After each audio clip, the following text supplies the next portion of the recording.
আপনার ফোনে চার্জ কি খুব দ্রুত শেষ হয়ে যায়? তাহলে বস এই ভিডিওটা আপনার জন্য। আপনার ফোনে এই 4টি সেটিংস করুন, দেখবেন আপনার চার্জ কখনো দ্রুত শেষ হবে না। পুরো ভিডিওটা দেখার অনুরোধ রইল। ভিডিওটা তৈরি করতে কিন্তু আমার অনেক কষ্ট হয়েছে। যারা ভিডিওটা দেখছেন অবশ্যই ভিডিওতে একটি লাইক করে চ্যানেলটিকে সাবস্ক্রাইব করবেন। চলুন তাহলে মূল ভিডিওটা শুরু করি। শুরুতেই আপনার স্মার্টফোন থেকে সেটিংসে যান, তারপর ডিসপ্লে অ্যান্ড ব্রাইটনেস এখানে যান, তারপর এখান থেকে ডার্ক মোডটা এনেবল করে দেন।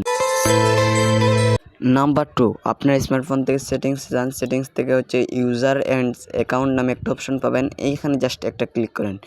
এখানে ক্লিক করার পর একটু স্ক্রল ডাউন করবেন, তারপর অটোমেটিকলি সিঙ্ক্রোনাইজেশন অ্যাপ ডাটা এটাকে অফ করে দিবেন।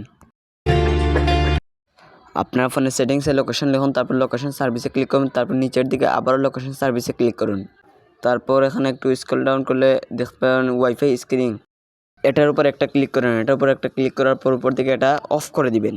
তারপর আবারও ব্যাকে বেরিয়ে আসেন, তারপর ব্লুটুথ স্ক্রিনিং নিচের দিকে গেলে দেখতে পারবেন এইখানে একটা ক্লিক করবেন। এইখানে ক্লিক করার পর এটা অফ করে দিবেন। আবারও আপনার ফোনের সেটিংস থেকে হচ্ছে ব্যাটারি অ্যান্ড পাওয়ার সেভিং এটাতে ক্লিক করুন।